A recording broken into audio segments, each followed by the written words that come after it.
What's going on, everybody? My name's Dallas. You're tuned into the podcast called VicFoodStories. This is where we talk about food in and around Victoria, British Columbia. And today, I'm on 4th Street here at Refire. And for anyone that hasn't heard of Refire, I tried it for the first time a couple months ago. I've known about it, but I haven't been in here. And I don't, it's hard to really describe how big of an impact the food has on you, because there's little spins being done on dishes you might know. Like, for example, shepherd's pie, right? I traditionally do not like shepherd's pie at all. But then you get some like garlic whipped potatoes on top. You get some pulled beef in it, no ground beef. And like the thing just speaks for itself. So you guys converted me to I like your version of it, not the traditional one. But I have the three gentlemen here from Refire with me. Gentlemen, how are you doing? Great. Awesome. Yeah. Thanks for having us. Thank you very much for the time. So to kick this thing off, because when people come in here, like they'll see Rob, you'll be here, but these other two gentlemen are busy making the food, so you don't really see them. So I just wanted to get you guys to kind of introduce yourselves and just let everybody know who you are. Well, I'll start. I mean, I'm probably the people that you generally see when you come into our store.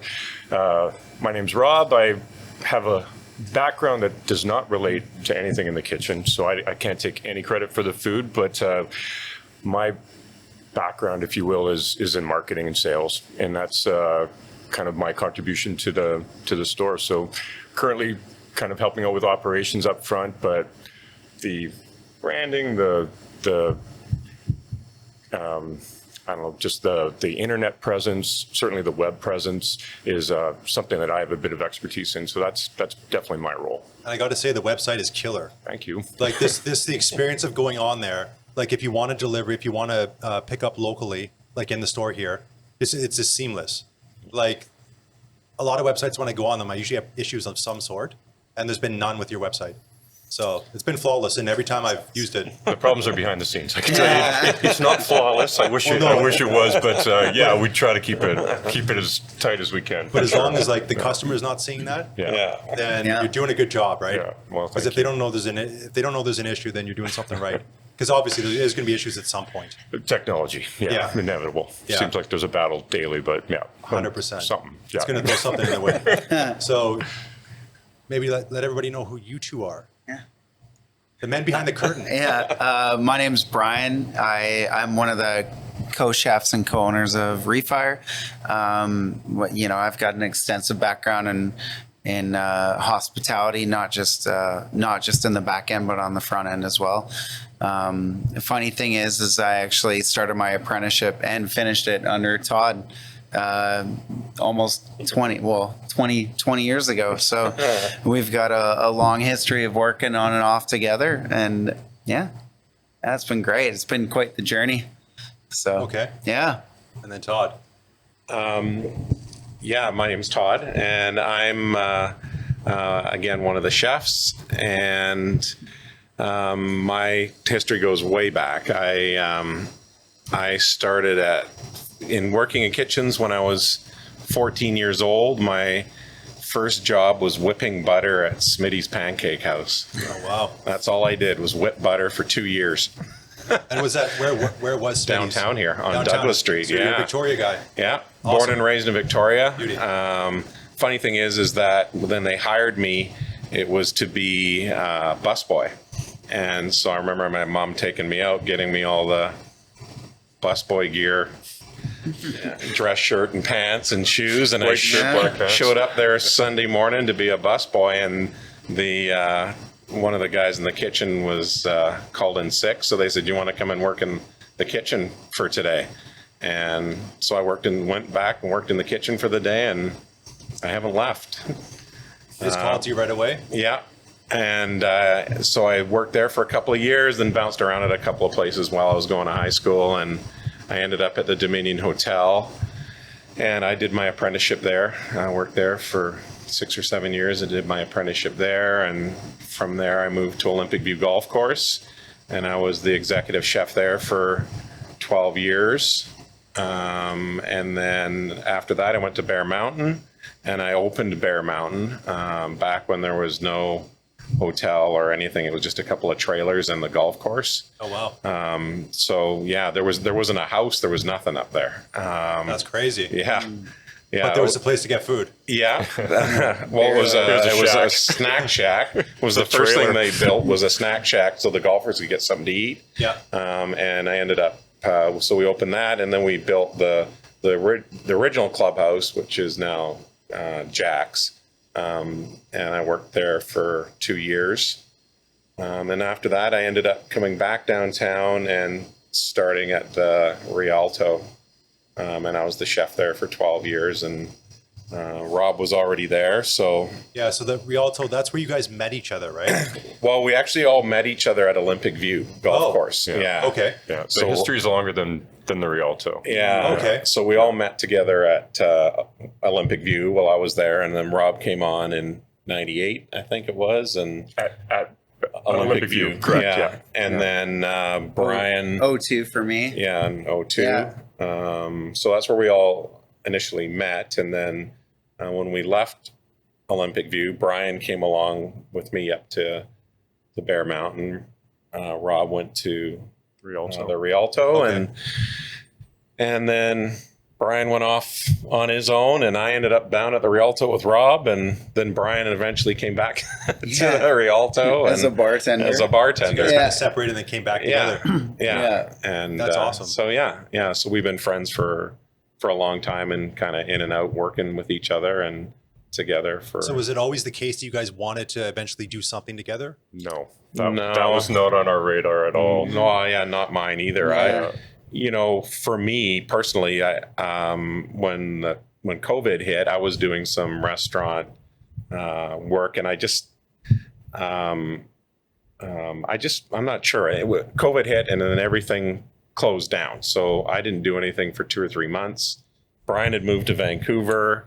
So Brian and I always kept in touch, and well, of course Rob too, but Brian and I kept in touch, and we started banging ideas off each other as far as, we should do something together. We should do something together. And during that time, my wife's a nurse here in town, and over the years I'd done sort of potluck dinners for them when she was working, nights and whatnot. And when COVID hit, they weren't allowed to bring in any outside food. And so, but a lot of her friends and nurse friends kept pestering her about, can you get Tod to make this? Can you get Tod to make that? So I wasn't doing anything. So I thought, okay, well, I'll just make, 20 mac and cheeses or 20 shepherd's pies. And it really snowballed. Then they were telling their friends, and And the shepherd's pie back then, same as now? same as now. Yeah. Okay.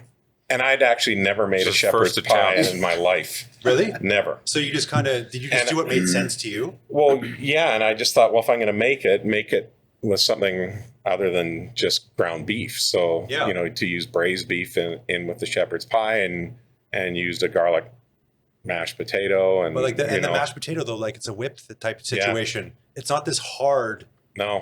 brick of white stuff. Right. You know what I mean? Yeah. It's not dry, No. Yeah. chalky white No, potato. and then you cook it in the gravy stuff or whatever's Yeah. coming out, Yeah. and Yeah. it's all over the tray a little bit, when I put it in the oven. Yeah. It's beautiful. Yeah.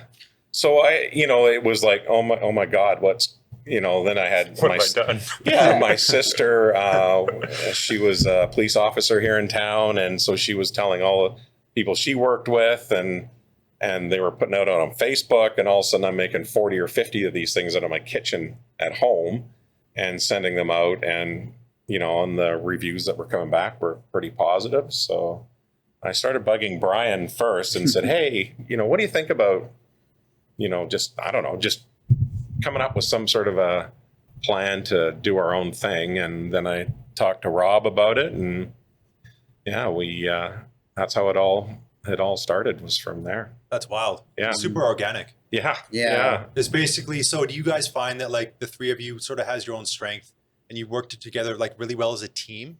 It's 100% Yeah. ham and egg. Yeah. I don't have to worry at all, obviously, about anything from the food perspective. They're head down in the kitchen all day, creating the recipes, tweaking them, perfecting them until they present them. Everything they do, they've tested, they've froze it, they've tried it, they've cooked it different ways. They they dial it into where now it's a product. And I don't have to partake in any of that other than the tasting, which they allow me to partake in that. That's a beautiful part. That's the part that I'm really the best at. And I try hard, so I want to practice, and I keep excelling and getting better at it. But, conversely, they can really focus on that because, my acumen with the sales and marketing and the web stuff and, Chef would be the first to tell you that magic box that you keep typing into, he likes to send his email with it and stuff like that. But beyond that, that's my expertise. And, they don't have to worry a lot about that because I'm really trying to keep that, perpetuating in a positive way for us. So it's the perfect scenario of like, I don't have to worry about what they're doing. That's super strong. And hopefully I don't give them too many heart attacks when technology inevitably breaks down or things happen. Or if they're busy in the kitchen, just don't tell them about it. It's and a then good, fix it, it's a and good then partnership. they don't even know. Exactly. So that is one aspect that I didn't think of is like, because when you get your food here, you can choose to have it fresh or frozen. Mm-hmm. So like, it's not just a case of you're going to make some delicious stuff fresh. It has to taste good frozen as well. Yeah. And I've tried multiple things here frozen and like, they're just spot on. Right. So like how much effort is that to not only have something fresh, but also have it taste great frozen? How hard is that? Like how much difficulty does that add on top of things? Well, at first there was a lot of difficulty because we had all sorts of recipes and, we'd make them fresh and it would be great. But then the next step is to make it and then freeze it and then thaw it and then reheat it again. And there were some hits and misses initially that never saw the menu, but over time we both, we just kept, pushing forward and, some of the things were better than others. And, now we've got a group of 20 or so items that we've got now that are tested and they all seem to work really well. 100%. I mean, I haven't tried all the things like the fresh version versus the frozen. Right. I've kind of had like one or the other, but like they're just delicious, like right out of a frozen state. Yeah. I mean, not right out of a frozen state, but you thaw it first. Right. And then you do it. Yeah. What is it like if you do it straight out of frozen? I've done it. We test, because we need to know those answers. So I've taken a shepherd's pie that is an ice block when it comes out of the freezer. And basically, I didn't know what to expect. But essentially, the directions are exactly twice the amount of time. So, most of our entrees cook identical. From a fresh state, we recommend foiling the top for the first half an hour. It gets a real nice deep heat into the casserole. And then you pull the foil off and let it go anywhere from 15 to another 30 minutes, depending on how crispy you like the top, or I like my potatoes a little golden brown. So it's usually half an hour foiled, half an hour not foiled. With the frozen, if you do it right from the freezer, it's basically an hour foiled and an hour with it off, and it's perfect. But it actually was perfect. I was shocked, but it just doubled exactly the time. That's crazy. Yeah, because it is like remarkably easy to just like the preparation. You don't do anything. You literally just throw in the oven. Yeah. You go take the foil off, leave it for a bit more. Oh, it looks good to me. And then you're eating this delicious food. Yeah.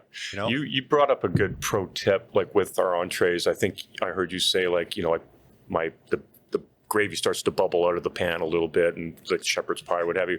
Like you'll note when you grab a container of our food, like it is full to the maximum amount. Like it's like that container is dead full. So you will get some gravy that bubbles over or what have you. So, and I got this tip from a customer who watched me make a video and watched me sticking my oven mitt into the lasagna as I took the foil off, and they typed in, put that on a pan, on a cookie pan, and you got. I'm just like, that is brilliant. So our customers we learn a lot from our customers. So but that's a good pro tip: is take our pan, put it on a cookie sheet, and put it in the oven. That's when I was at my dad's house reheating. Yeah. If I'd spilt anything in his oven, he would have lost his mind. So that's the first thing he said was get it on a sheet, put some tin foil on it, and then it's like easy to go. Sage advice. Yeah.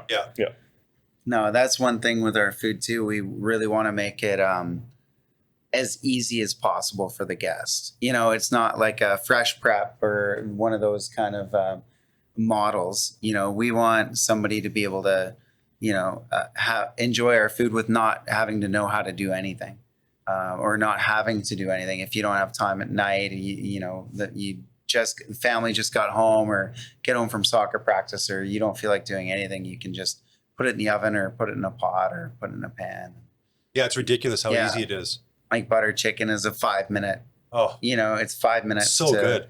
And jambalaya is 5 minutes away too. Or I got to say, the meatballs.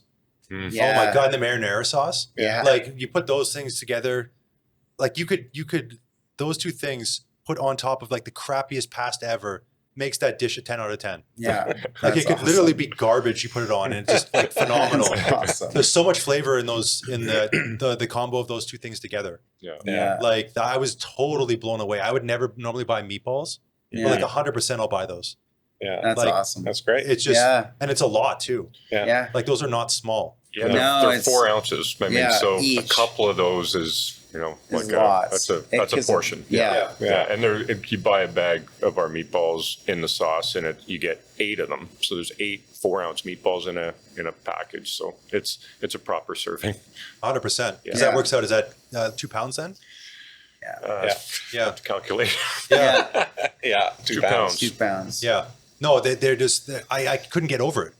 I'm like, why? I've never been interested in meatballs before. And then, you guys converted me 100%.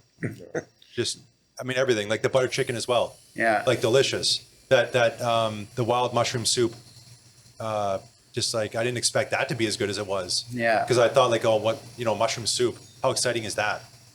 But again, like just like the wild rice you have in there, the texture of that mixed in with the soup, like this, for me, the whole situation was incredible. That's awesome. Great. Do you guys have a favorite dish on the menu that speaks to you the most? My indulgent one, because I get asked that all the time. A customer, what's your favorite?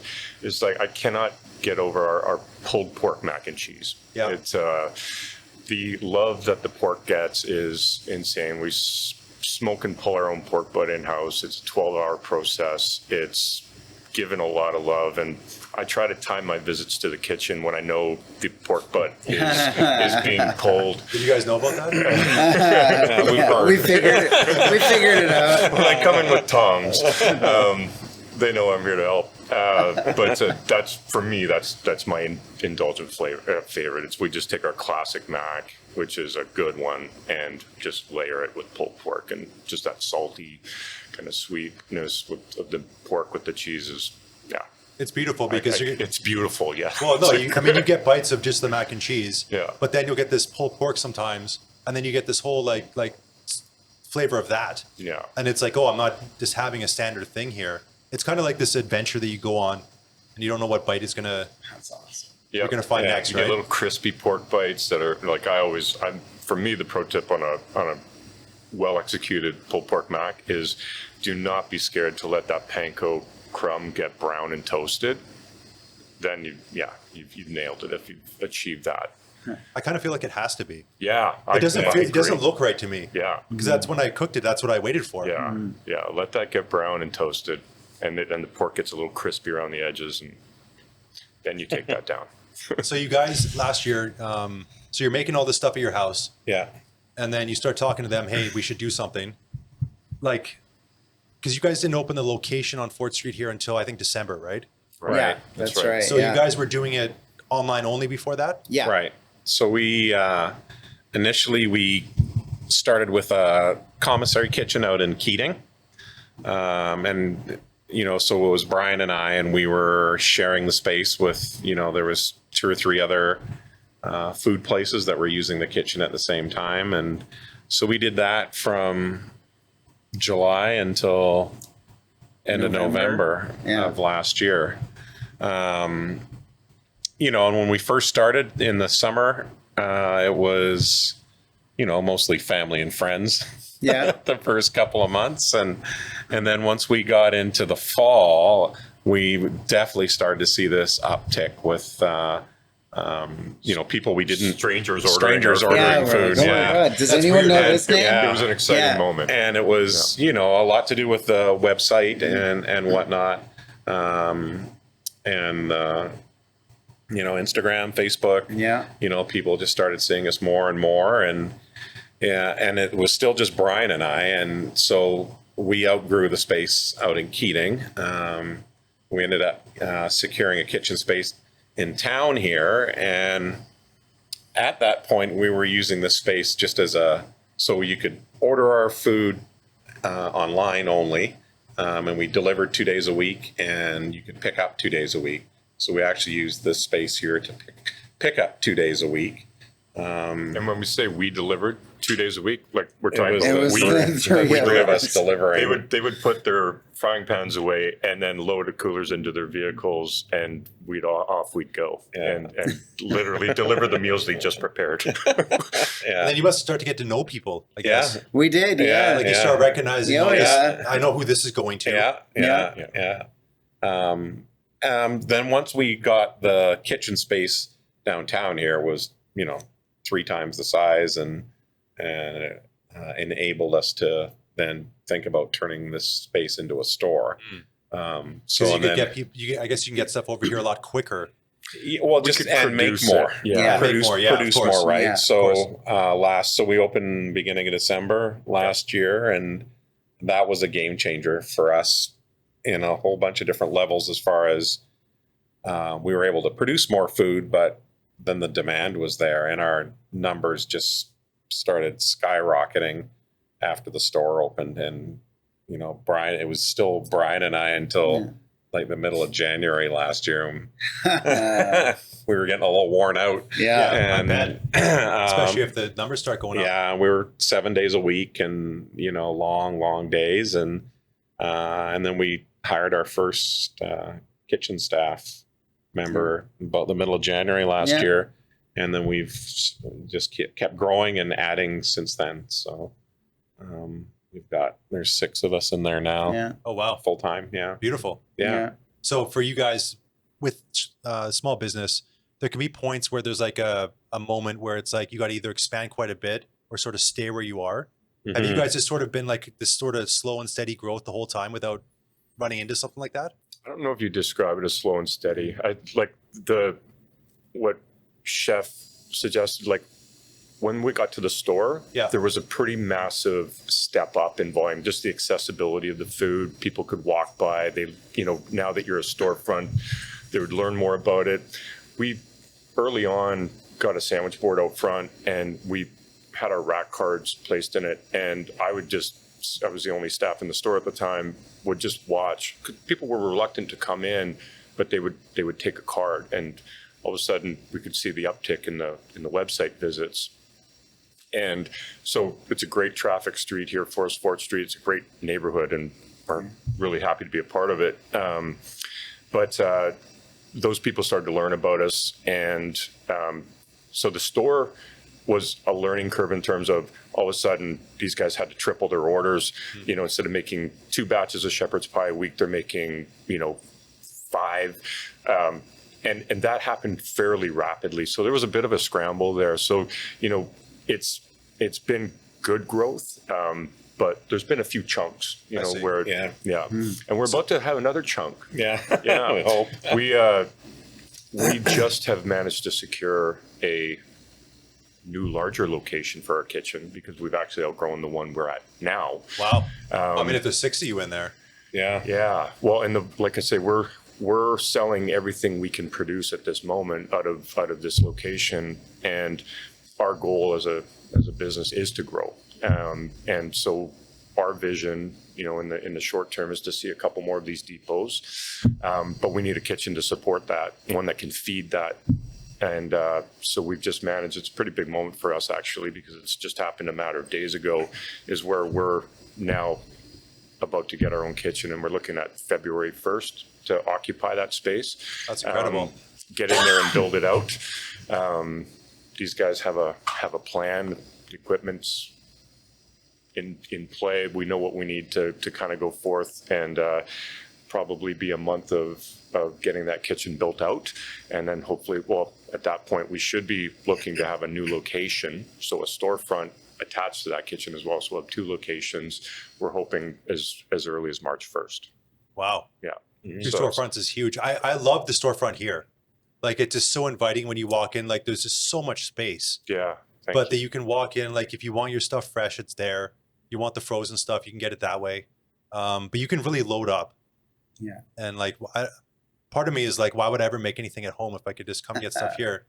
You know what I mean? We like, have a few customers, I think, that do not like do anything but eat exclusively Refire just based on their order history. And I mean, we have baskets out front, and I'm always kind of humbled but shocked about how many people grab a basket on the way in. And you know, it's great to have dinner tonight, shepherd's pie or lasagna, but it's always great to have some items in the freezer to pull out on those nights you don't want to cook or run to the grocery store. And people get that. Like it's generally multiple items, and you know, we didn't know what that would look like, but that's kind of the shopping pattern of our customers. It's you know, people do come in and buy a single item, definitely, but way more often than not, it's a couple of soups, a couple of freezer items, and maybe dinner that night. Do you find that people that come back, is your sense that they kind of like go through the whole menu and like try everything, or do they sort of stick to specific stuff? It's a little bit of both. I definitely have people comment saying, I'm working my way through your menu. I'm working, and then, you know, and sometimes they'll be like, you know, I'm working my way through your menu, but I'm going pulled pork again tonight because I freaking love that stuff. So, but yeah, common exchanges, you know, I'm making my way through your whole menu. Yeah. I almost think that if somebody sees something on the menu here that they traditionally don't like, that's the first thing they should order, because that's a real testament. I'm not even kidding. Shepherd's pie, try ours. I hated shepherd's pie. When he said we're doing shepherd's pie, I was like, meh, all right, I guess people like it, I guess. But, you know, I didn't know my mom did not execute a good shepherd's pie. God bless her. But she just, I thought I did not like the dish based on growing up with it. And then, you know, I had to taste this and I'm like, that's not shepherd's pie. Yeah. At least not that I'd ever known. So, you know, what's the commercial, taste it again for the first time, try this one. It's a different experience. Yeah. How many different feature dishes? Because for anyone that hasn't been here, there's a different feature dish every week. Like you have your staple menu, but then there's a feature dish every week. How many different features have you guys done? How long we've been in business? So like one a week? You do the math. One a week. We've doubled up a couple times, like some of the superstars. Repeated a few. Yeah. On popular demand. Like we bring it back because I'm the one that deals with the emails, and I see the requests, and there's a lot of fans that are vocal about like, bring back this, and when I start hearing a pattern of, I break down and come to these guys and go, we got to bring back, and we call it an all-star. So we bring back an all-star, and we're about to bring back a special one. I don't even know if we want to release that over the internet right now, but there's something really cool coming that it's been a long time coming. We did it once and it got evaporated online. It was popular and it's coming back for Christmas. Yeah. That's awesome. Yeah. And if somebody is going to order the feature, what's the recommendation? It's like, is it Tuesday or Wednesday that they go up online? So the way it works, so we have a subscribers list, and we're loyal to them because they're loyal to us. And so what we do is every Sunday evening, we tip off our subscribers about what's coming. We used to release it online kind of right away, and like our social media channel is growing, but it's fairly responsive, and they would sell it quite quickly. And our subscribers would be a little lamented that, they didn't get one, because literally within a day or two, they do get snapped up. So we started just tipping off our subscribers and say, hey, you get first dibs, which we like that. And they've been supporting us and they're interested in receiving our message. So that's generally how that goes. But they do know they need, if they Sunday night, if they see it and they want it, they need to buy it right then and there online.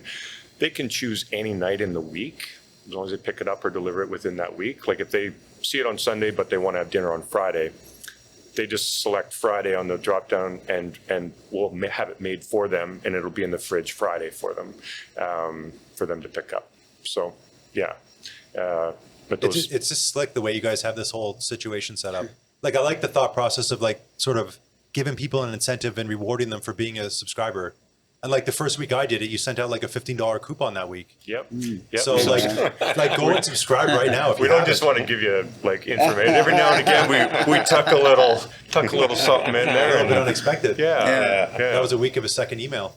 Oh, wow, you timed it right then. But that was like, because it doesn't happen very often, right? The second Yeah. email situation. Yeah. But so if you haven't subscribed, you should 100% go do it. And just again, like the online presence, the ease of the whole experience of ordering your food. Like you got the awesome pictures up there so you can see what it is. The ease of making the food and just like this procuring it, like there's like no friction.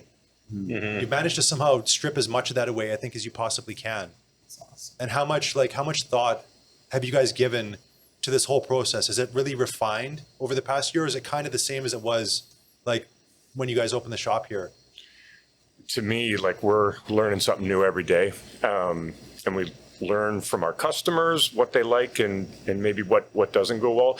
The specials, by and large, are successful, but we do get feedback, and a big part of that feedback is how quickly something sells out.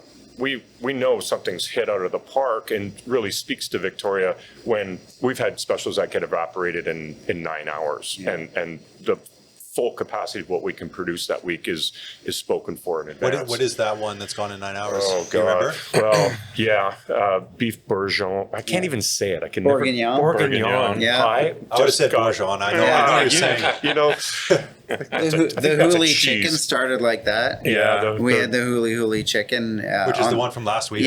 Which started as a special. Yeah, it was And- crazy when we first did that. Luckily, we were right next door to a chicken chicken producer. Yeah. processor. So we would just walk next door and buy, more fresh chicken. We went through 60 kg of chicken Yeah. for that special. Yeah. Wow. And that was when we were nothing.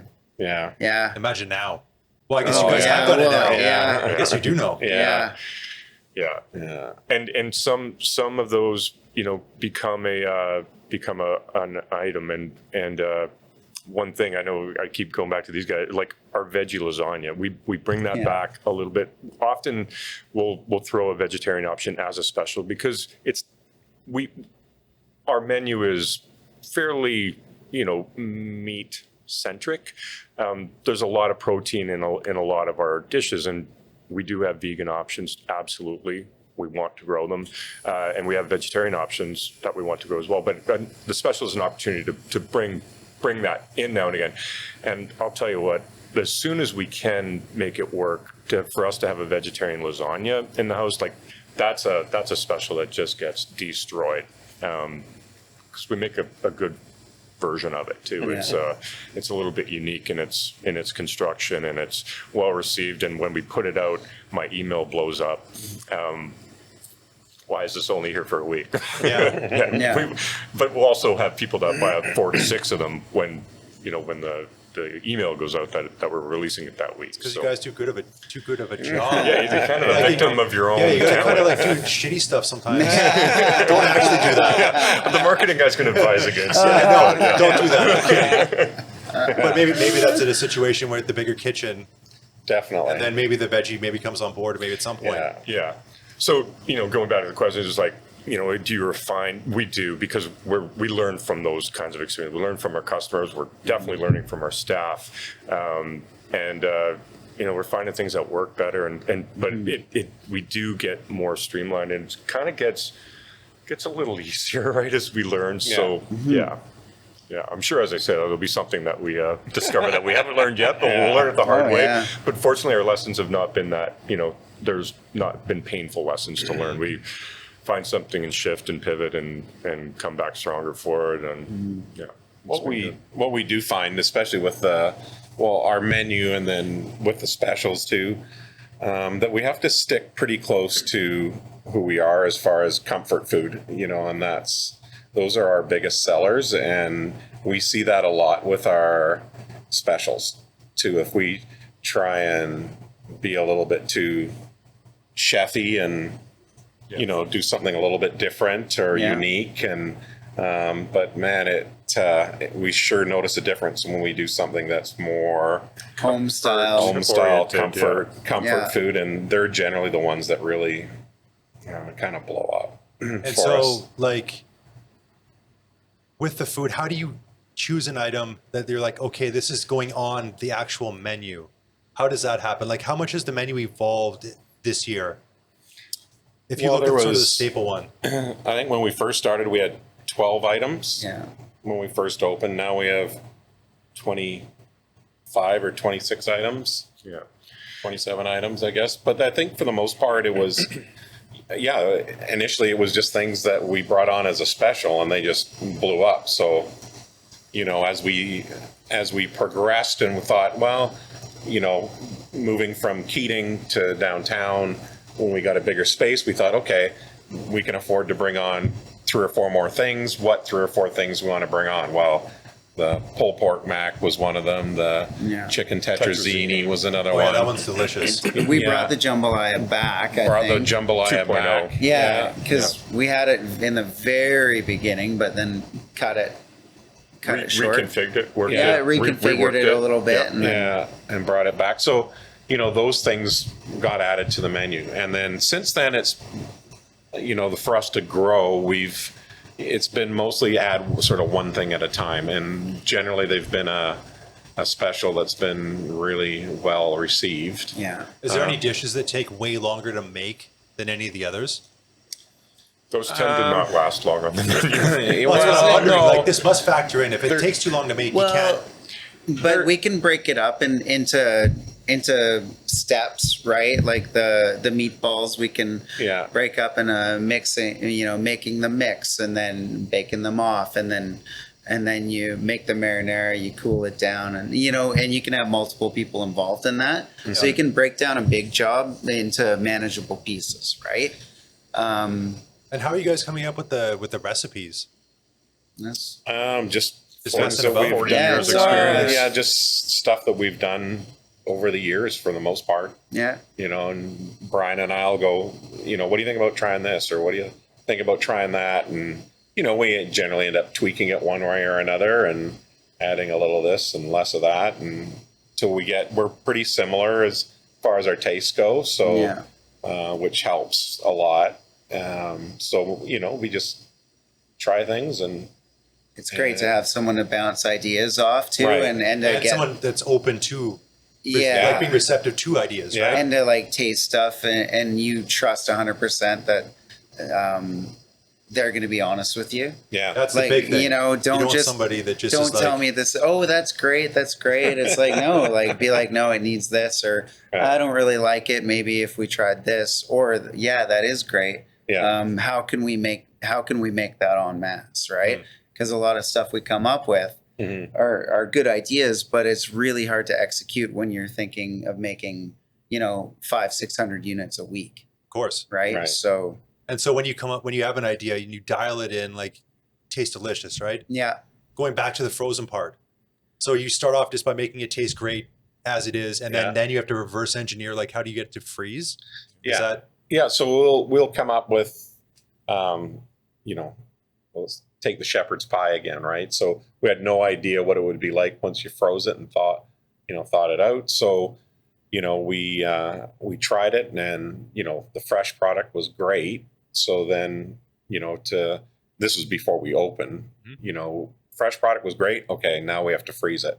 So we froze it, and then it was okay. Now bring it out, thaw it out, like someone would do at home, thawed out in the fridge overnight, and then fired in the oven the next day and brought it back, and it worked, you know? So it was, that's generally how we do with everything is, you know, we'll try it fresh. If it tastes great, fresh, something that we think fits, then the next thing is to, you know, try it frozen.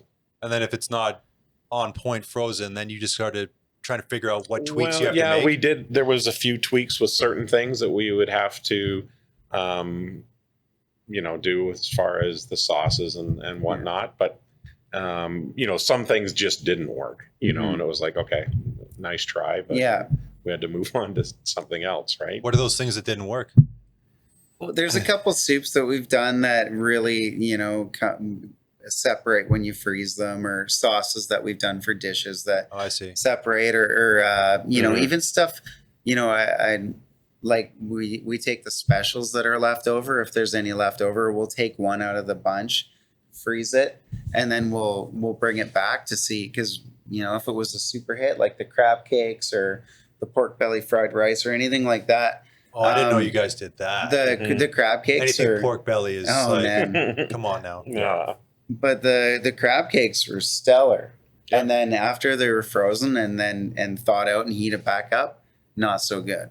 Oh, You know, really? yeah, it takes on too much moisture from the freezer. Okay. And it's not 100%.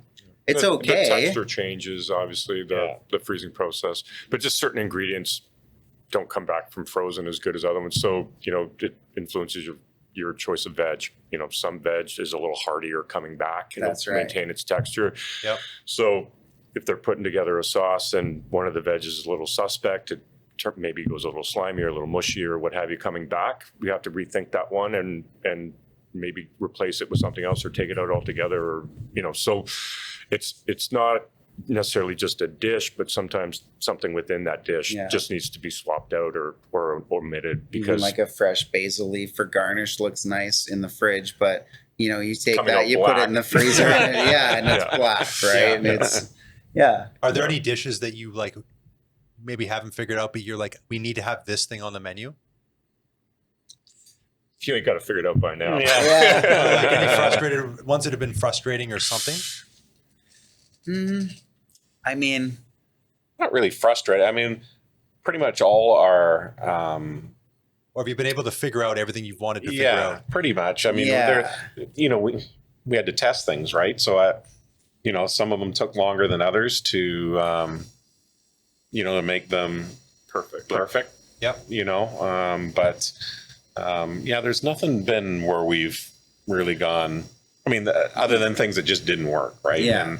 And we just, you know, moved on from them. But yeah. for the most part, yeah. And have any of the features been desserts? We did one feature. Yeah, dessert. we just kind of got into like our first parlay into dessert, and it's been a smash. It's been it's again unapologetically comfort food, so it's dead on brand for us. It's an apple crumble with caramel sauce, but instead of just a normal crumble, there's oatmeal cookie dough. So it bakes. Let's see, it's a take and bake. You put it right in your oven. Just one pan, pop it in, and the top bakes out into oatmeal cookies mixed with caramel and apple, and you know, you got vanilla ice cream on that. You're done. It's an awesome dessert. It's our first kick at the can. It's perfect for our customers. Yeah. The feedback on it's been incredibly good. There's an appetite for more. So there's going to be some experimentation in the new kitchen once we get past Christmas here, which has got a lot going on, a lot of moving parts for these guys in this time of year. But dessert's something we're going to probably have a couple I like more. the s'mores jar. Those were fun. Yeah. Ooh. So we've had a couple experiments that were really good. Yeah. I love s'mores. One thing I did want to mention just about like tweaking the menu and stuff like that. We now, you know, a year or more into operations, we understand there's a little dynamic shift seasonally. So summertime menu versus wintertime menu. So right now we've switched over our menu in October to more cream-based soups. You know, like the cream mushroom that you talked about, that's part of our winter program. Split pea ham, chicken tetrazzinis brought back. So our Texas brisket chili, I think it's almost done. We should talk about that dish. I don't like chili, and I love this dish. It's like the meatiest chili. It's not like just a bowl of beans and sauce. Our chorizo brisket chili is probably a whole nother show. Yeah, it's delicious. I don't know. I eat the whole container in one shot. It's dangerous. Makes good chili dogs. But so come summer, we're going to roll out our spring summer menu, and it'll be a little lighter soups, more broth based, more fresh vegetable type oriented soups, purees, a little bit expanded on the salad line, but also barbecue friendly that you can just take and bake on your barbecue. So you'll see that come in spring. So we'll kind of cycle through our menu, kind of, you know, out with the winter. Come spring, those heavy soups go away for 6 months, and we bring in some lighter fare that's more conducive to just summertime in the way that we eat in summer, because not everyone wants to turn their oven on. We know that. So you'll see a shift in our menu and something to kind of look forward to in spring. I like that. Yeah. My dad just got one of those air fryers, Oh Oh, yeah, yeah. and I'd never seen one before. Oh, they're great. So I used it to reheat something. I'm like, this is actually kind of cool. yeah. Because like he didn't want to turn his oven on to reheat some one little thing, right? Yeah. Right. I don't know how they Right. work, but it It's did a just great job. super high heat, and usually they're convection, on or yeah. off. Like, yeah. Is it that's just one time? Yeah, Yeah, I don't mine know is. either, It's but- one button on or off. Oh yeah, his will actually do like you can set the temperature, Oh, that's cool. and it. Yeah, I don't know. It seemed Yeah. like some magic stuff, Yeah. but it was working. It worked amazing. Yeah. It was way. I forget what I reheated. I don't remember what it was, but like it destroyed the microwave. Yeah. Right. Like how awful is the microwave for reheating stuff? Yeah, Oh, right. yeah. It's just like So you might as well steam it. Yeah. like one hilarious thing is even like pizza pops.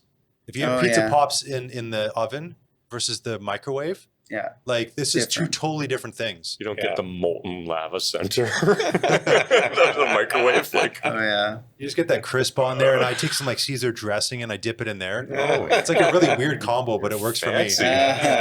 Fancy. That's our next special. Yeah. You guys could crush some type of like pizza pop thing. Oh, yeah. Have you guys ever done something like that? Not Not yet. today. No. Okay. Never say never. Yeah. We've been honestly up until like we're still even now, we've been very limited on kitchen space. You know, we keep outgrowing our spaces. So as excited as we get and as the business grows, we still have to remember that the menu that brought us here is what really has to come first. So we've got a lot of ideas and we've got a lot of things on the back burner. But once we get more space, that'll really open us up to more ideas. So, yeah. And it's just like it's just amazing to me. Just again, what you guys do, I can't believe it. Yeah. Like I keep going over in my head. My thing here is running down, and I don't know if it's going to shut off at some point here. I think we're still okay. Yeah. Let's not So lose this. We're This like, is- yeah, everybody, we're doing this kind of crazy. Like there's three of them. They only have two microphones. My battery packs aren't fully charged. Like I don't want to lose anything here. So we'll pause this and then we'll keep going. So one thing I really respect is people and businesses that have opened during the pandemic, which, I mean, this is one of them, right? You guys did it after the pandemic started. What has that sort of been like? Because I feel like everyone in the world, like we've all been at a higher stress level. And I can imagine that opening a business is a stressful thing to do. So like, what has that been like for you guys to sort of open this thing and have it sort of, I guess it makes it easier when it kind of takes off and people get behind it, right? Right. It probably takes off some of the stress, but what's that been like with the pandemic and opening a business? We get asked that quite a bit, and we get kind of the accolades for being a successful business that was, born out of COVID or came to fruition in a time of COVID. And I'm always like at a little bit of a crossroad when I hear that, because I mean, while yes, opening any business is a risk, and we didn't have any experience with ownership or even this type of business. This is retail essentially, and none of us come from that background. But at the same time, COVID and the way people connected with food as a result of COVID actually gave us a bit of a lift. People weren't going out to restaurants as they were shut down. People certainly didn't want to go shopping as much and spend time in a grocery store. So, for the things like the Chef's Plate and the HelloFresh, they skyrocketed. People were getting, certainly grocery delivery and those kinds of services skyrocketed. Takeout, skip the dishes, went bananas. Yeah.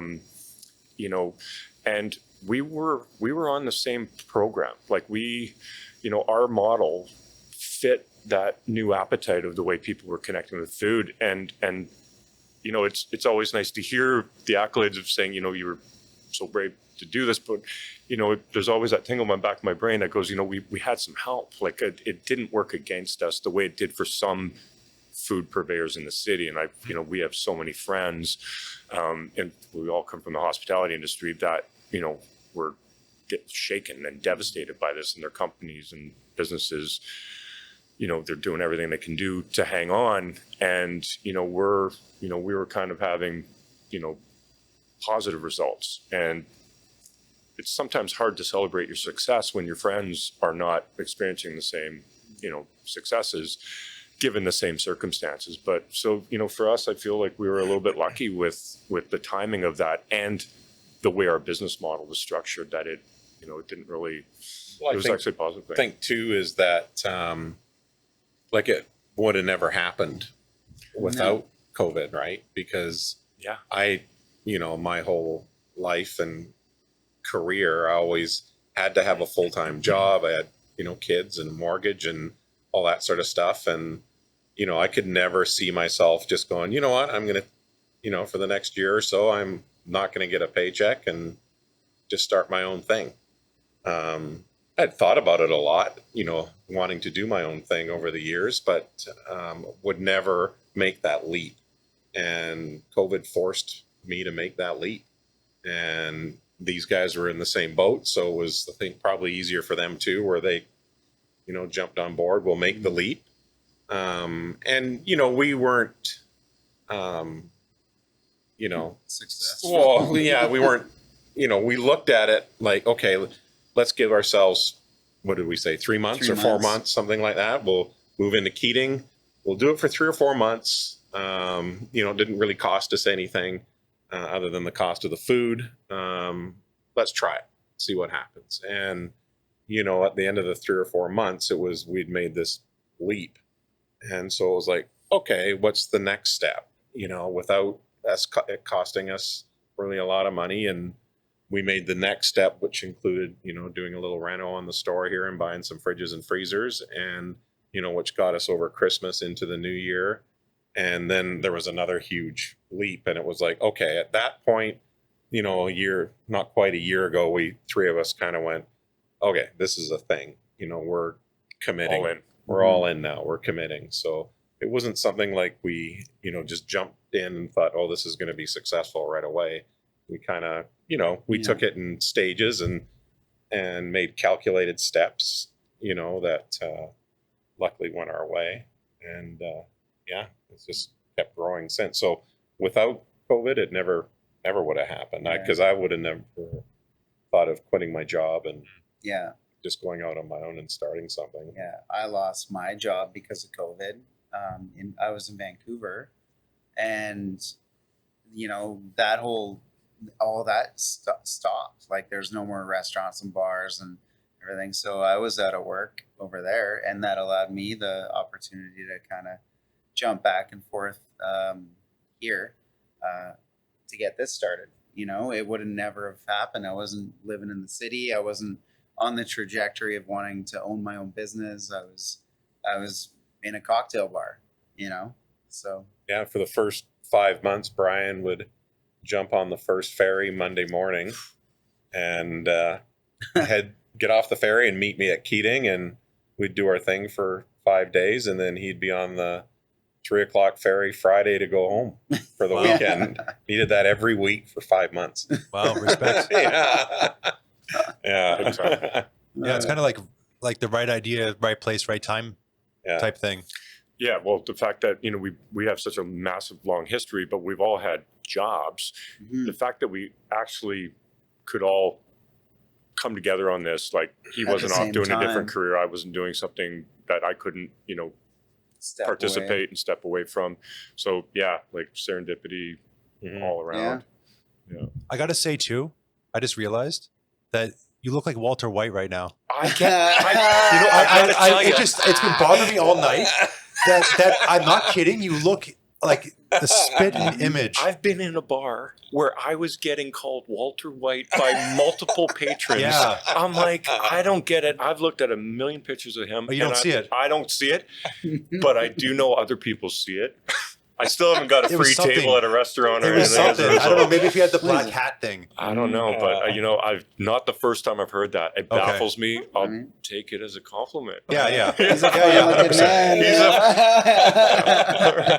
I don't know. Breaking Bad's one of my favorite shows. Yeah. Yeah, well, I'll So, take it. Yeah.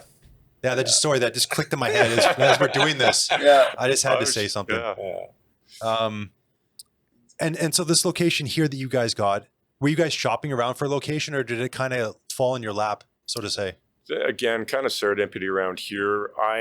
Part of, one of the hats I was wearing at the time is I was doing a little bit of management and had a connection to the company that's going to be doing a development here, and they tipped us off that this was a potential location that they're looking to occupy while they're waiting. They don't want to have a lot of empty street frontage while they're waiting to develop.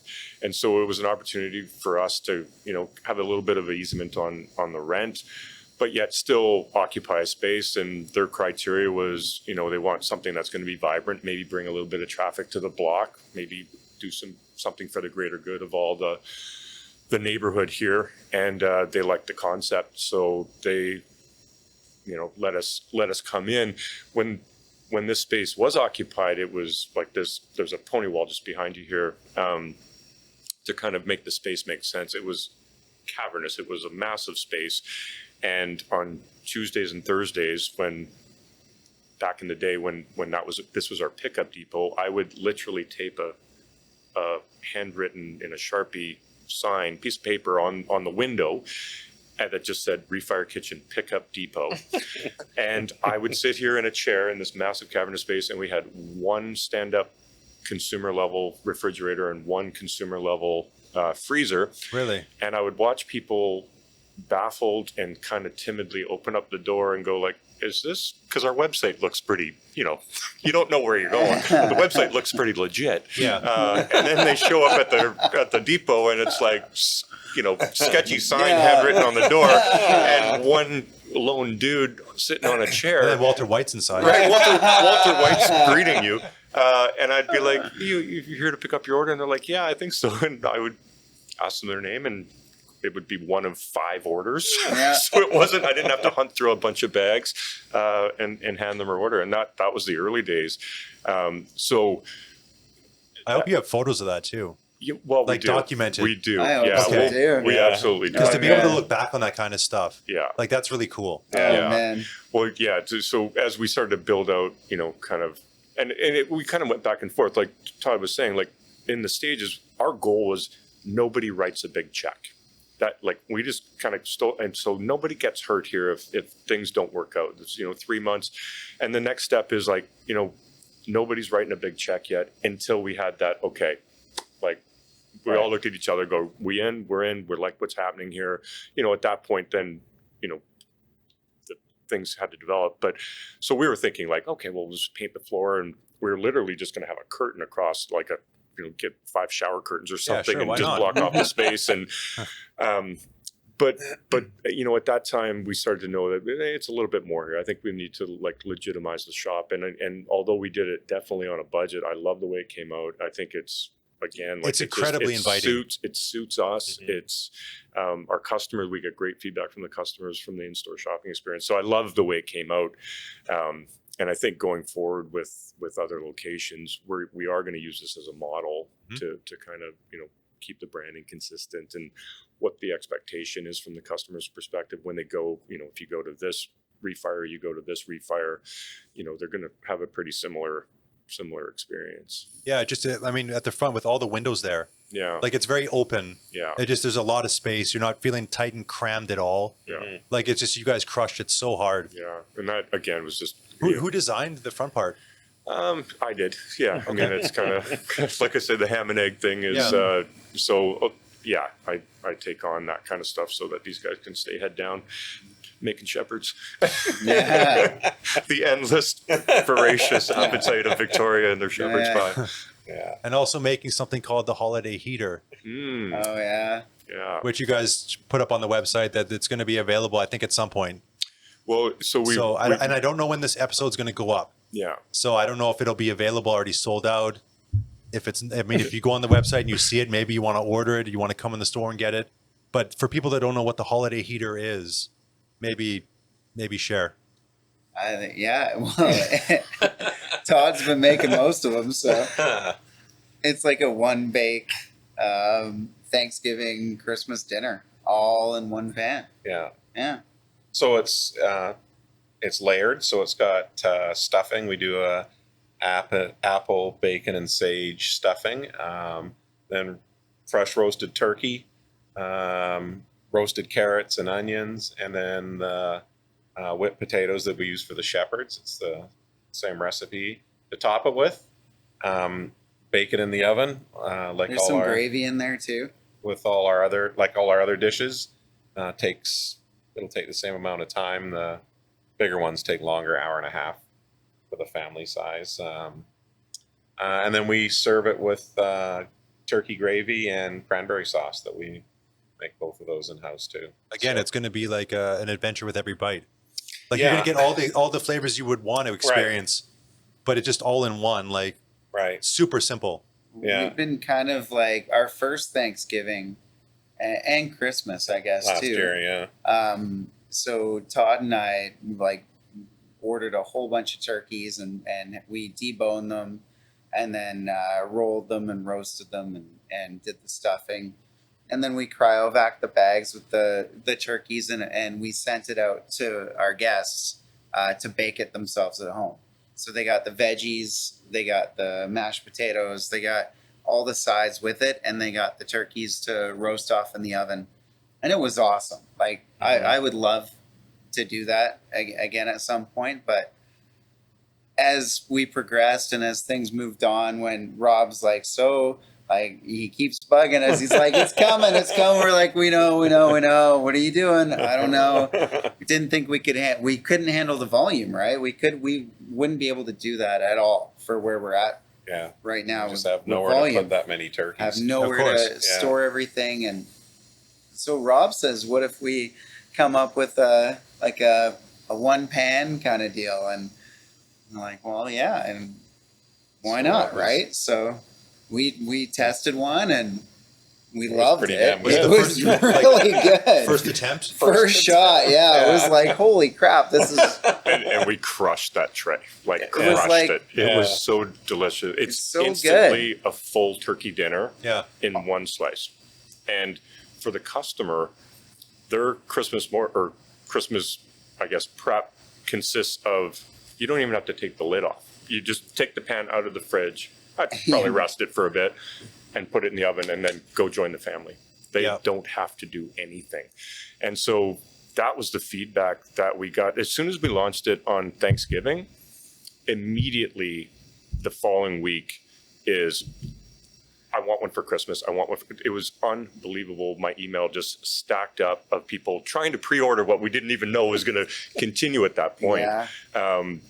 And I just came to them and said, like, do we do anything different ever going forward? Because, like, no And one it's wants on us brand with us too, like the whole like It is. one pan, One pan heats no up, no mess, no fuss. and you get the pan, but you also get a full liter of the gravy. Oh, And these guys' gravy is Yeah. also on those emails is, I want more of that gravy. Yeah. Very common theme. And they also do a really killer, like, I just call it like an adult version of cranberry. It's homemade cranberry. There's ginger and orange juice and all, like, it's just a really, I don't like cranberry because I've always had, ocean spray or whatever. Yeah. yeah. But this is like, and so you get that and you're done. And Christmas is done. There's no, I mean, if some, uncle wants to bring his fried Brussels sprouts, bring that and have that with it. But for the person executing Christmas Day, like, if you do this, you won't do anything different. You'll love the flavor and the eat, like, just no pressure day. What do you do with the carcass after? All those things that come along with preparing a big dinner Just- like it's that. so much time spent. Yeah. And like based on what you guys make of other dishes, like I have to assume that this is going to like annihilate anything I could ever do myself. Even if I spend all those hours trying to make it individually, why would I do that when I could just come get something like this? Like to Yeah. me, for me, it would be dumb. Like I would actually be wasting my time, and I can't do that when you guys would crush it anyways. Like it literally is no effort at all. Yeah. It's ridiculous. We home style is our thing, but even there's so many aspects to that holiday heater dish. Like with the stuffing, just the stuffing itself has a ton of steps involved. Mhm. But you take one aspect like the gravy, and so we have to render down all the fat, and that's what we use for the base. Roast off the bones, make the stock, make the gravy, season it, cool it down. Like that's just the gravy. I'm getting hungry. You know, the cranberry sauce is all like cranberries, fresh ginger, you know, zest, all the citrus and the orange juice and everything. Tons of red wine. 8 liters of red wine went into that 40-liter batch of cranberry sauce. Wow. You know, it's stuff that is so like it's very endearing and it's very approachable to the customer, but it's stuff that they can't make themselves. You know, it's things that come with our experience. You know, our combined 60 years of experience in the game or whatever it is. So again, did But, you guys? He's much older than he looks. By the way. We love getting nerdy about all those things that you might think turkey gravy, but you know, a lot went into that turkey gravy. A lot goes into that cranberry sauce. A ton goes into that shepherd's pie mix. So did you take like all the different aspects individually, like your recipe for those things before, and just put them together, or did you change them to sort of go together better in one shot? Well, we basically tried. You know, Todd's the stuffing guy, I love stuffing. and the gravy guy too. So, Oh. and then we just, you know, our cooking styles.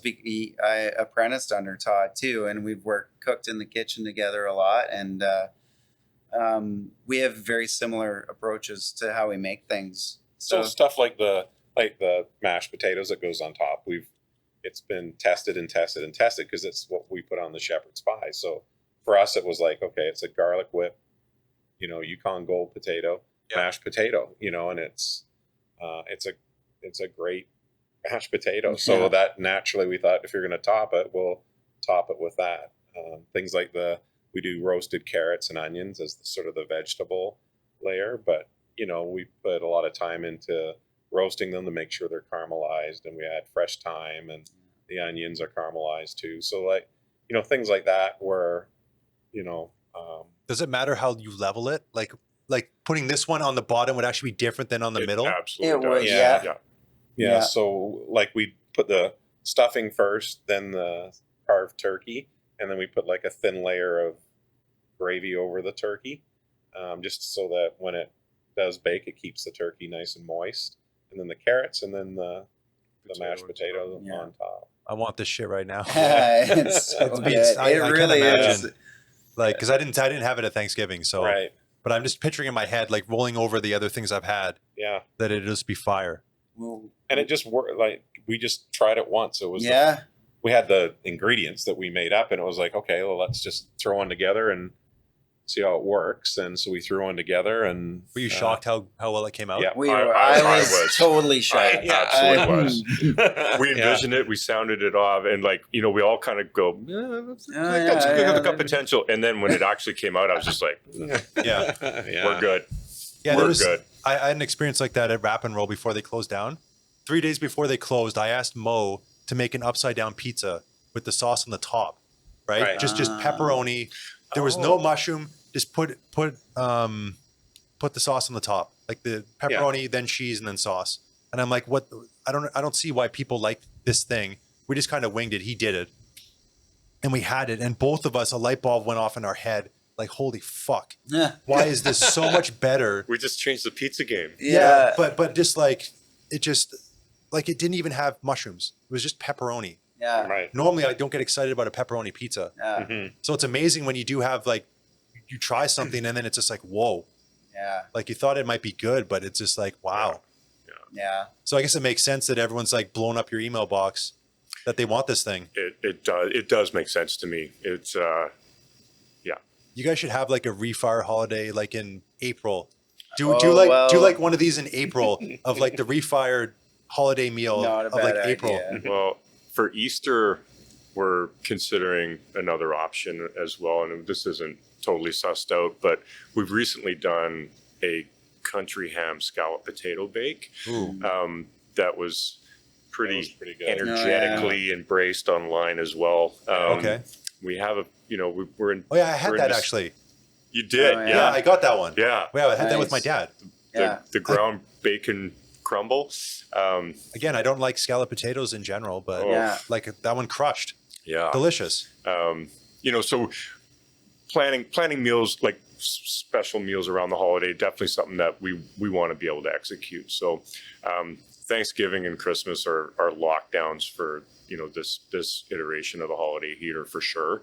And we'll have a look at what Easter looks like. And Yeah, I just think like earlier in the year, having some type of meal, because like Thanksgiving and Christmas time, like having those meals is at the end of the year. yeah. But having maybe a couple near the start for some reason, just like for any reason. Yeah. Just kind of throw something in there. Oh, yeah. That's why I like, Make our own holiday. that's what I'm saying. I like it. Have a Refire holiday meal in June or something. Yeah. Yeah. Just something different. This guy's going for my job here. Yeah. Fire the marketing guy because some guy's shining over here. Yeah. Oh, like I think you had mentioned an Oreo jar or something earlier. Yeah. But do like a mini egg type thing or something. Yeah. I don't know. There's all sorts of stuff. All Yeah, sorts of stuff. I love it. I don't know. You Just send us your bill when you're done consulting on our marketing. I like it. Nothing like that.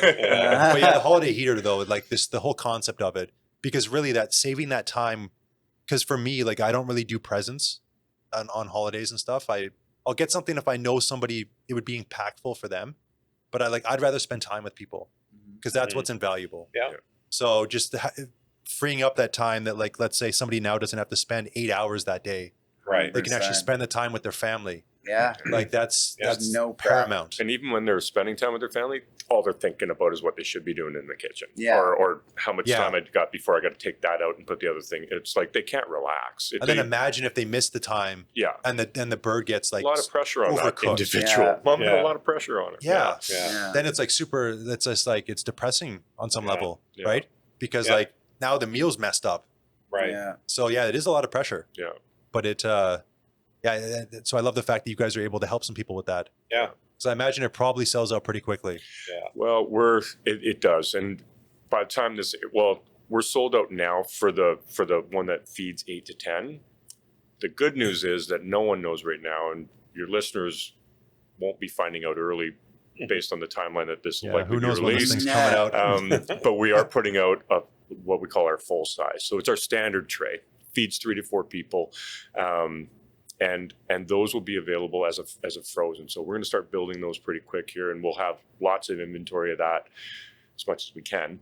And people will be able to purchase those in a frozen state, and then the night before, just rest it in the fridge. And that, Christmas morning or whenever they're enjoying their holiday meal, is pop it in the oven, and same experience. So Yeah. I love that. Yeah. So the big one, is that one just a fresh one? it's Yeah. fresh. And Okay. Yeah. And I see. that feeds 8 to 10 people. And people right now that have purchased that have selected to pick it up on the 23rd or 24th. It'll be built, but we're going to go to work and start building and freezing a bunch of inventory so that people, more people can have it.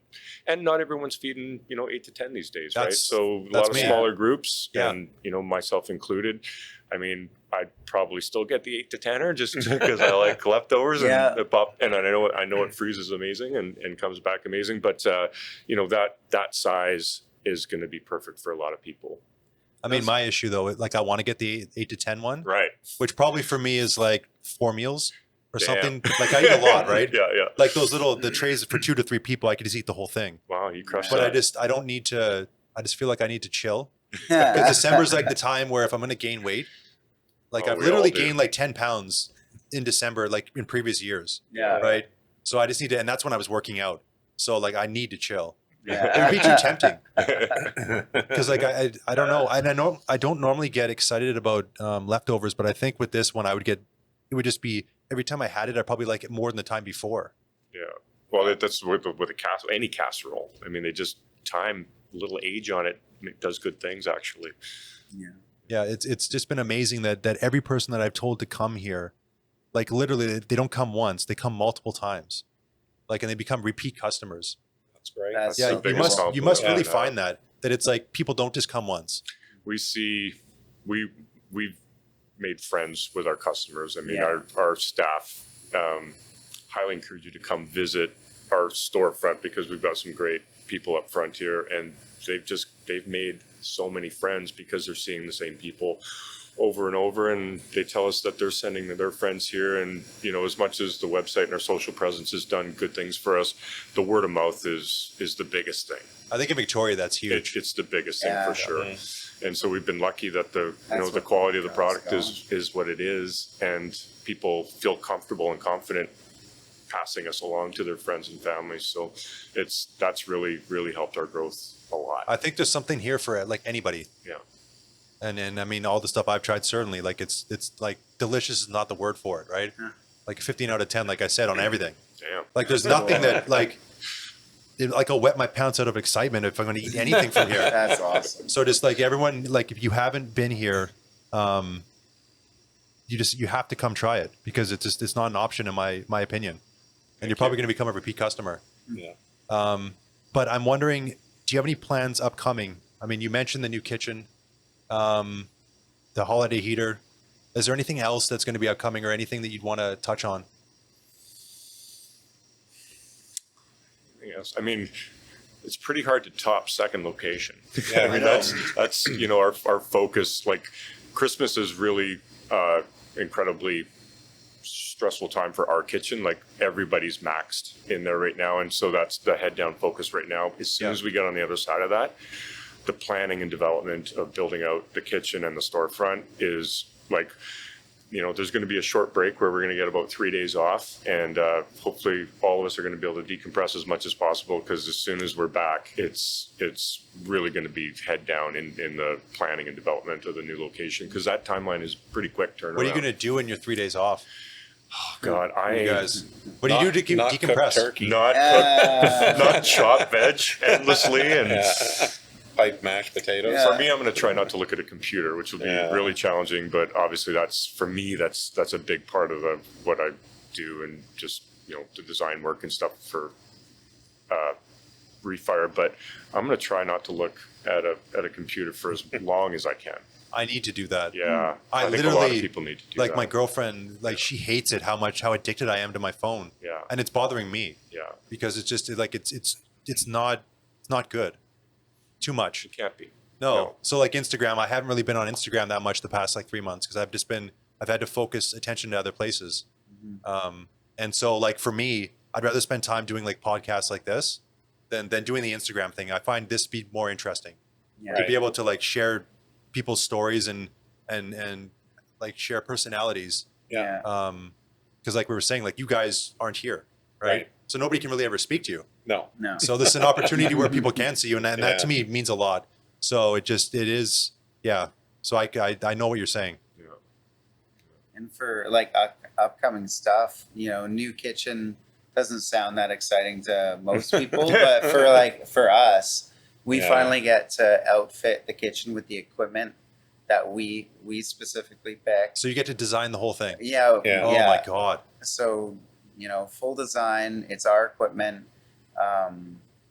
We get refrigeration and freezer space that is in much need right now, let alone when we have a second and third store and moving forward. But, that equipment and that space is really going to change a lot of things for us. It's going to allow us to do a lot more things. It's going to allow, a lot more R&D on the menu.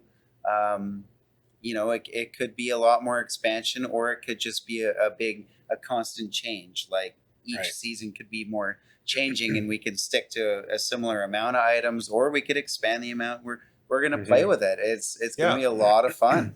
I mean, We just be can- open to feedback, and if Yeah. it works, it works, right? But like, 100-liter steam kettle times 3 or 4 is going to be a lot easier to batch the stuff than hauling, 2 people having to carry pots across the kitchen. And, it's Yeah. going to be a huge change for us. I guess you'll be expanding your team, I would Yeah. imagine. Oh, yeah. So Yeah. like for me, this thinking about it, that's really cool now that you guys have come up with a business that's crushing, and now like you're providing jobs and supporting Yeah. people in their livelihood now in Victoria, man, and that's going to be expanding.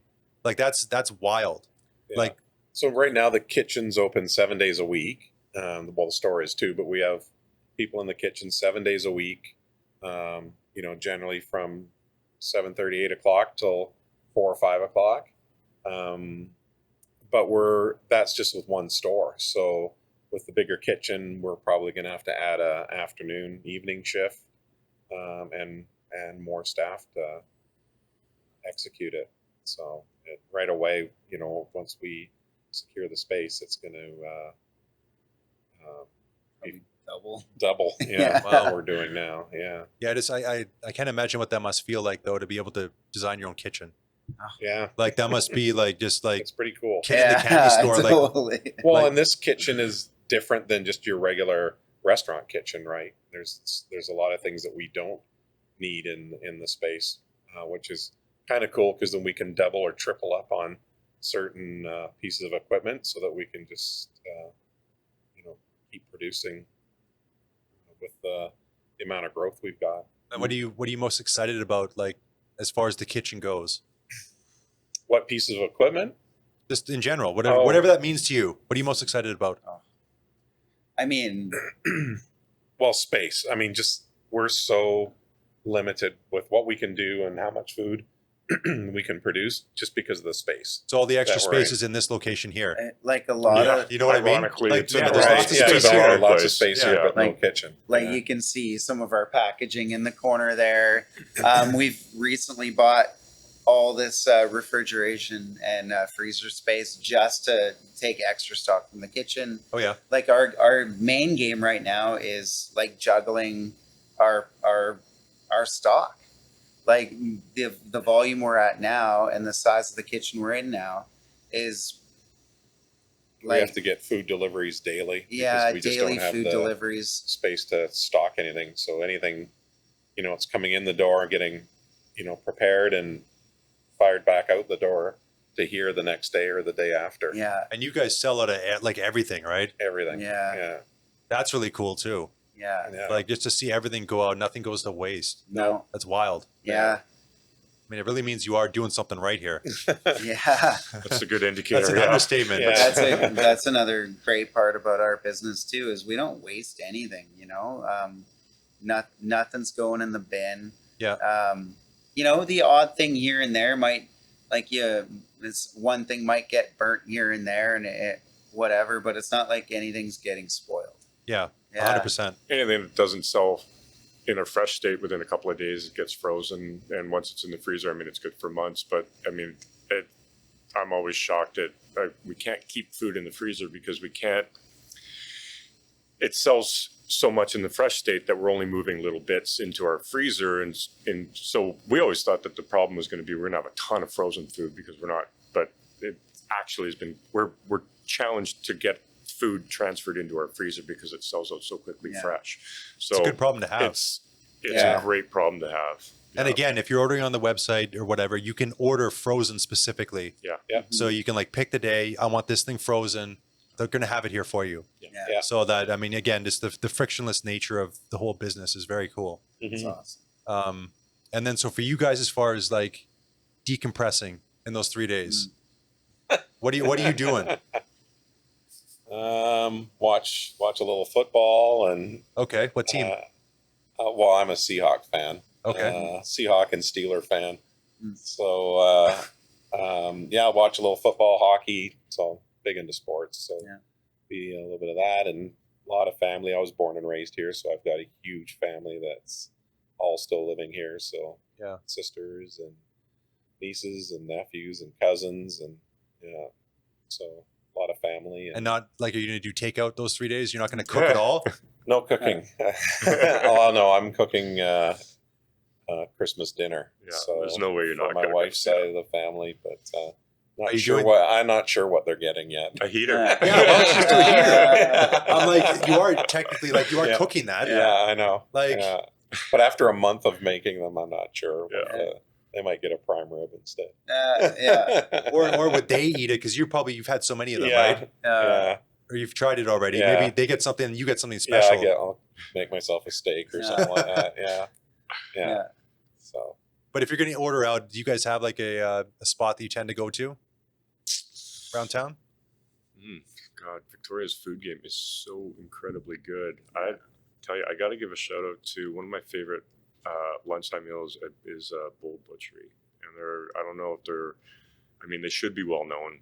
Their chicken shawarma is off the charts good, and source their meat in an incredible way, and the owner's wonderful. And so that's a meal that's frequent on my rotation for sure. Yeah, the little bowl, right? Well, I do it in the wrap, and if Okay, you so don't you do do it the with, wrap. if you don't do it with double meat, hot sauce, and pickle, you're doing it wrong. So that's my go-to. Yeah. One thing I found about there is the burger. I don't normally get 2 patties, but on that one, like I like The kind of a smash ratio. burger, Yeah, like I always get 2 patties though. Yeah. I find the ratio doesn't get thrown off. Whereas like I love A&W, like a lot, like the team burger. But I dislike the double patty team burger for some reason. Too much meat. Versus Yeah, The throws off- ratio. The ratio is messed up. Yeah. So, but at Bold, Yeah, hard sear on that and just squishing. Oh, get 2 patties. Like if you don't get that, then I think you're doing it wrong. 100%. But the food is delicious. yeah, on point. 100%. Yeah. You guys have spots that you frequent at all? Not really. We tend to just kind of stick close to home for the most part. Okay. We've been getting dumpling drop a lot Yeah. lately. I've been throwing dumplings in the freezer and They're so delicious. yeah, they're so good. A lot of work gets put into the prep, and Yeah. it takes about 8 minutes at home to get them all cooked up. So Yeah, Tarn is awesome. yeah, Like big respect time. to the Yeah. business she's built. Yeah. Yeah, Respect 1,000,000%. for that. The only problem with those things is when I've cooked them before, I've done it wrong and I like tore open the dumpling and it didn't Yeah. quite work out properly, or I burned the bottom. Oh yeah. So I'm still learning how to like do that properly. Execution.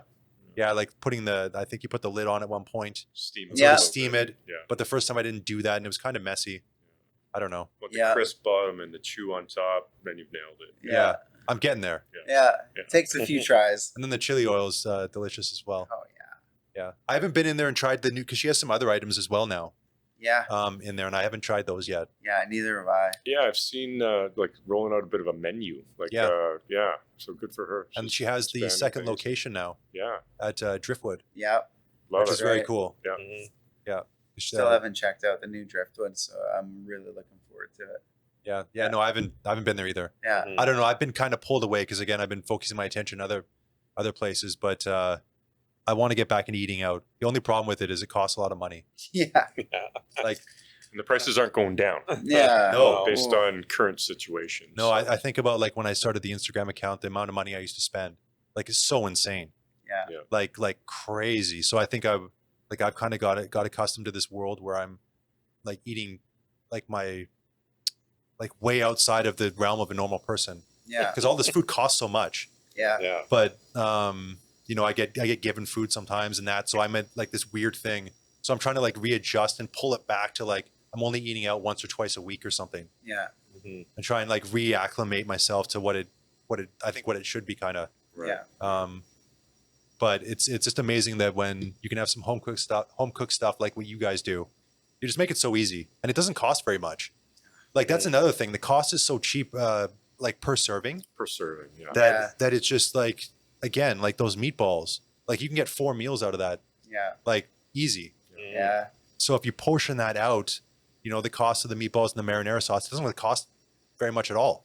Generally, our products are between $6 and $8 per serving, and that's so like our shepherd's pie, it's $22 for a 3-pound tray of food. A lot of our customers will easily get 3 to 4 portions, so it's $6 or $7. Yeah. It's last $5.50, and right, yeah, I think I did the math right Yeah. there. So Close enough. so between $5 and $7 for a home cooked. It's as home cooked as you'd make it if you had the time and wanted to go through the effort to do it. We're not doing anything different. It's not we're not adding a bunch of sodium to preserve it, or we're not there's not a chemical, like it's as homemade as you'd make it in your kitchen. So I mean, it's kind of guilt free. I mean, it's like you can say, well, I'm eating out all the time, but that's what you have at home. That's what you would make or your spouse would make and feed you, and you feel comfortable eating at home because I'm eating at home. I'm not eating out. That's what our food is. Right. It's home cooked as you would cook it if you had the skill and if you had the time and want to do all the prep. A good example too is lasagna. It costs a lot of money to buy all the ingredients to make lasagna. 100%. And you have to get a few different cheeses, and you have to get the noodles and the beef and the herbs and and the spinach and all those things. And then once you got it all, you got to, put it all together. And then you have some leftover odds and ends of everything kind of hanging out in the fridge for a while. Whereas you can just pick one of ours up and it's already done. What I mean, like I was saying earlier, like my buddy who's a chef, like he said if someone's lasagna is better than his, because he used to make it as part of his job, that like it's super impressive. And he's bought it multiple times here because it's better than he can do. Yeah. Like literally you take the tray of food, you put it in your oven for a little bit of time, you pull it out, and just like you have a better thing than like a chef could do. Yeah, you know what I mean? We love food and we try all kinds of food all the time. And so we don't sell anything that we wouldn't be stoked about buying ourselves, And like a lot of lasagnas I've had, most lasagnas I've had in the past for takeaway are people that, bake off lasagna that are just meat and cheese layers, maybe some sauce. And then they bake them in massive pans already. Then they cut them out. Then they put them in a package. Then you take it home and bake it again. Whereas ours is like, we make the bolognese and cool it down. We cook the noodles, but we build them all individually. Yeah. So you're the first one ever baking that lasagna. It's not already been baked off and cooled down. And your kitchen smells like the lasagna when you're cooking it, right? Yeah. Yeah.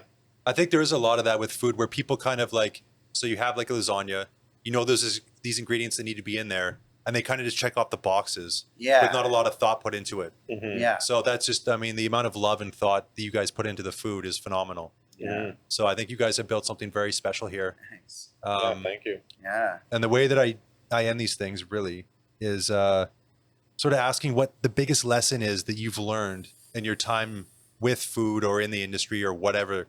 Like what is kind of the biggest lesson for you? It's a great question. I guess the biggest thing I've learned is what you're capable of and when things are a good fit, because like I said before, we've never owned anything before. We've never ran a retail business. Yes, we've been in the food game. Yes, we've been in the hospitality game. This is a fairly big departure. Like this is retail, connecting to a retail customer. And it's a foreign animal to us that we're still learning a lot about, like how best to connect and how best to package things. And, we've just how to make it retail friendly, like we talked about. And so for me, that's the biggest thing is I'm shocked at what we've been capable of doing, just three guys trying to figure it out, as we go. So that's my takeaway. Yeah. I think for me, it's, like I said earlier, that I would never have taken this step without, being pushed with, what happened with COVID. And I just, now I look back at my career and I think, man, I should have done this 10 years ago.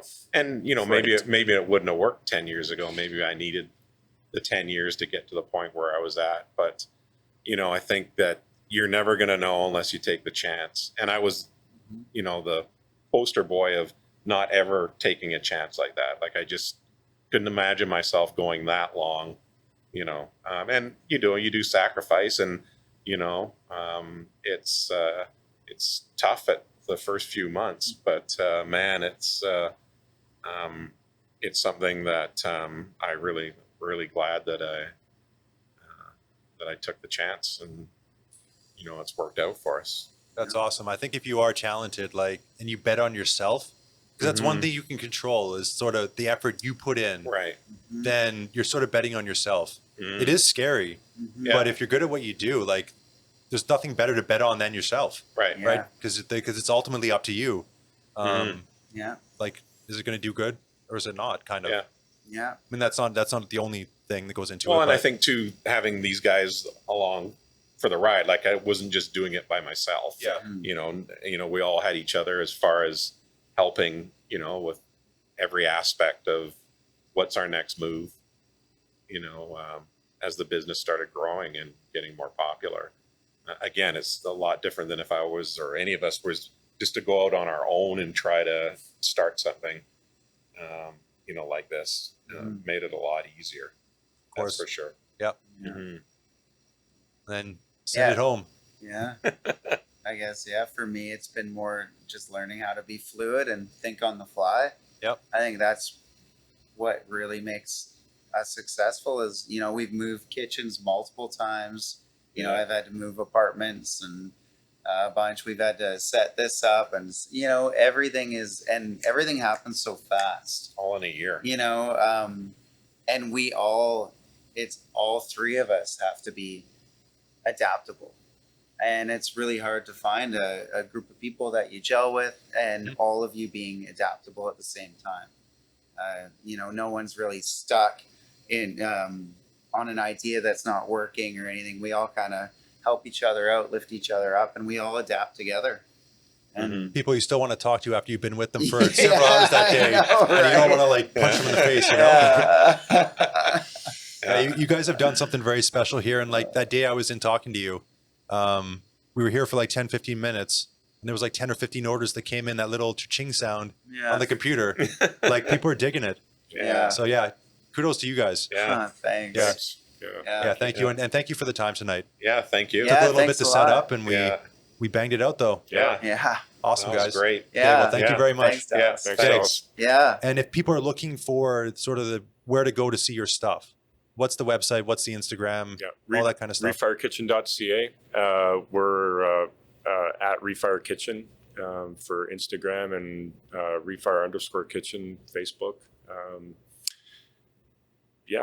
We connect with our customers basically through social media and email. So any questions can just be directed to the email that's on the website or any of our social channels. We're super responsive to it, and we You can love hearing phone from Rob them. directly. Yeah. I have a few customers that have me on speed dial. They don't like put their credit card in the magic box, and so He's really good at that. I If help anybody them out. wants, let's not push that. find me on Instagram. I'll send you his I'm contact. kind of info. maxed out on orders I can process manually. Go to the website though. Go to their website and sign up for the newsletter. Yeah, That's the first step for anybody listening to this. Please do that. yeah. Like I said, we don't inundate you with any. We give you one a week. We tip you off what's coming, and now and again we might slip in a little, Yeah. tuck in a little incentive for you. Yeah. They're not intrusive. Like No. you're going to be happy when you receive those emails. It's one of the few emails I look forward to every week. Like literally it comes in and I check it immediately. That's You don't know awesome. how much email I get that I just like, I need to unsubscribe to a bunch of stuff. Yeah. And this is not going to be ever one of those things. And if you're looking for what I'm doing, you can go to VicFoodGuys.ca or on Instagram, look up VicFoodGuys. And I post stuff there, not too much recently, but occasionally you'll see things. So this will be out soon. I don't know when. I'm recording another one on Friday. And there'll be more episodes soon. So I will see you all later.